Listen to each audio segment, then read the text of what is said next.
be afoyo matek lutua an awinyo lok pa kedi Kristo ci lok pa dano makit man pol kare an pa agamo pien mwaka ka loke omyero loke ki kitwa i mwaka mokate i mwaka 2024 kedi Kristo kati ki lok macalo man bene i kare ma wan wakato ni ngo m'omyero watimo wek ki kwany balalo ki lo ma megwa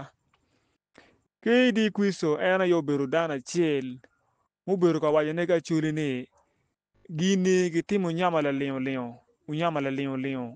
laling'o ci awur tutwal kit ma kedi Kristo kobedo cani tye ka lokere lanino ca aneno kedi Kristo ka obedo i acholi in co tye ka mato cai tye ka bamo mugati tye ka muto en gweno ma kun waco ni en de to ki me rok ka ngat ma tuko kede i loka me rok gin gito kacel an alego lutua ni dano macalo man wagwokone kedgi tutwal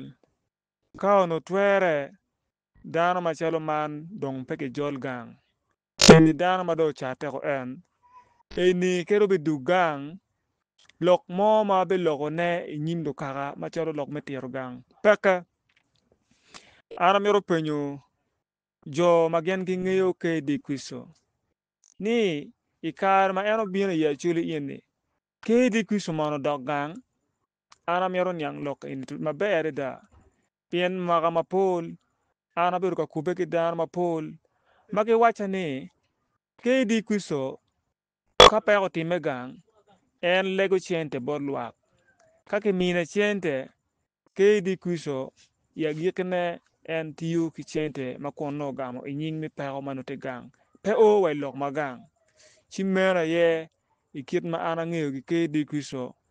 oweko onongo bene lok ma kit man pa dano ma kit man onongo myero apia gam ento nono lok ma kit man ababa acwilo waci ni ming ki nyeba anyeba ka in inyebo ming i kumi in igak laming an alego ni kedi Kristo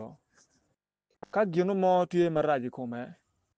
mera an alegi ni in idok gang wek ka kumi romo ayuba iyub kumi pien in dano ango ma pe idok wa gang in dano ango ma ityeko bedo ka lwoko tyen lawoti ibedo ka ywe dikal pa lawoti labongo dok gang tic macalo meno bene pe tic marac ento ka icito ilim gang latin pa ma neno we lok pa ngom me lobo acholi ka in wek obedi pien ibinya i lok mapol biweko leba obed kati kumi ki pi binongo kwo mayot meno lega ma mega an afoyo matek matye ki lwongwa ki nyin Haltur.